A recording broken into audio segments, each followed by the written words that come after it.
Hi furries. It's been a pretty ugly couple of months. Not that it's been great for a while, but what's alarmed me lately is just how blatantly terrible we are at handling racism and how people still don't understand how badly they exploit and hurt people of colour.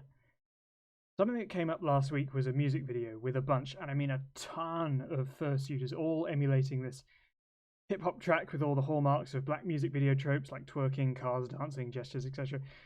This video wasn't new, it was created last year and had just as virulent a response then, but the amount of people falling over themselves to make excuses for how this wasn't racist or wasn't harmful or exploitative was shameful. I had people come to me and grill me about why I supported the view that it was racist. For starters, asking me about that, a super white and fatally not musically inclined person about this is ill-advised in the first place. Secondly, why are you seeking reinforcement from a white person when it's the black furs you should be listening to about this? I can only tell you what they're saying, that it's exploitative of black culture. That makes it racist. And it's exploitative because of the reasons you're ignoring or dismissing directly from the mouths of black furs. Your favourite Twinkie carpets get to parade around and be celebrated for a music video that emulates or parodies everything depicted in black culture music videos, and they get to capitalise on that situation, while actual black furries and black people overall are constantly called trashy or perverted or ghetto for doing something they invented in the first place. You get celebrated, and they get cast aside for doing the same thing. Racism isn't only obscene or violent gestures of hate, it's microaggressions, it's commercializing for social or financial gain something that BIPOC creators and performers invented while giving them no credit whatsoever for its origins. If you have to insist on this being white-splained to you with a poor, lazy analogy just like your favorite Disney movie, here you go, repost accounts. A small individual artist has by and large a limited audience. Whether by circumstances or whatever, their reach is limited. They have to work twice as hard for any of their stuff to get noticed, and tiny mistakes have a monumentally disproportionate effect on their prospects. Maybe people just don't see them, maybe they don't have the network and clout advantages that other artists have, but a repost account has the privilege of an already wide audience to capitalize on. They scrape content from smaller creators, often without credit, and use that as a springboard for their own name. That's how exploitation works. And you see the same themes of fawning defense in their reasoning. Well, if they didn't want it shared, they shouldn't put it online. Why can't I repost it? I'm not claiming to be the artist. They should be happy I'm giving them the reach. You can't copyright a dance. All of these, when you transpose them into the same excuses used by the performers and artists used to appropriate black or native culture, become even more biting and put blame for this on critics and victims.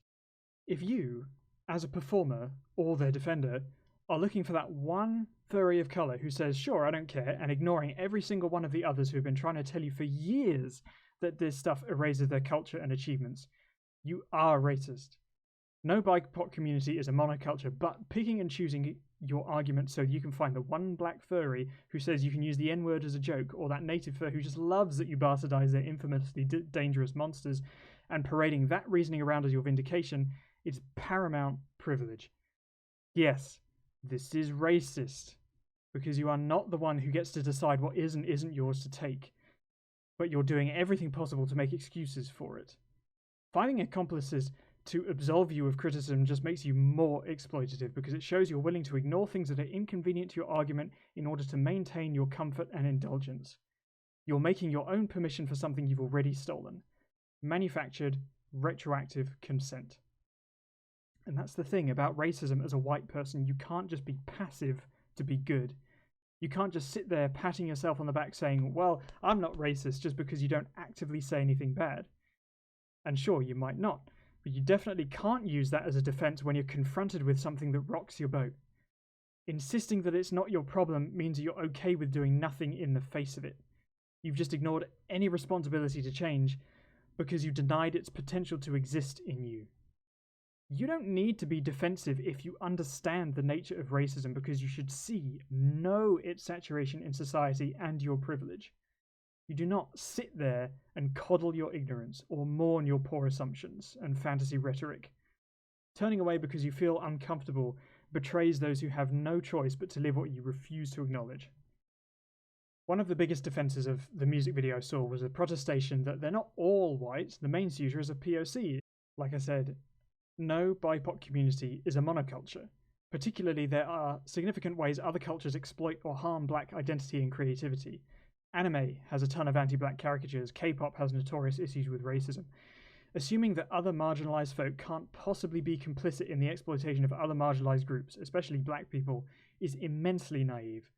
Some, like Kanye and various other pro-conservative black folk, even contribute to their own detriment in numerous ways. When you capitalize on this anti-black sentiment to defend your favorite upholstery foam waif with follow me eyes, you are exploiting racism, period. There aren't different shades of it. You're choosing not to listen. One thing you must understand is that as white people, we advantage a racist system daily. Not just in specific situations like this where you could choose to side with people who are causing harm and division, but unconsciously. Innocuous phrases we use are rooted in someone else's oppression. Systems we use to compare living, health, intelligence, so many of these things are examples of an inherited systemic means of dividing people by race and dehumanizing them. Things you do and enjoy were created by black and native folk. The fact that many of us just assume these are white culture or somehow miraculously appeared as automatic community ownership just because we never bothered to look further is racist. So as a white person, it'll be a long time before I can ever sincerely say I'm not racist, because there will be things I don't even know about that are going to keep these racist institutions, conventions, traditions, depictions, phrases, and cultural thefts alive. You are conditioned to be racist by a world built for white comfort. What differentiates you when you discover something, and especially if you're told something by a person of color, is that you act on it. You may not ever free yourself completely from racism in your lifetime, but you can every day be anti-racist and diminish your contributions step by step. The very first part of any of these discoveries is to listen to Black, Native, Asian, Latinx furs, because they are the ones who know what hurts them. You cannot claim to not be racist if you refuse to listen to furries of color. That's it. They are your first port of call, and they are exhausted with having to tell you this over and over again.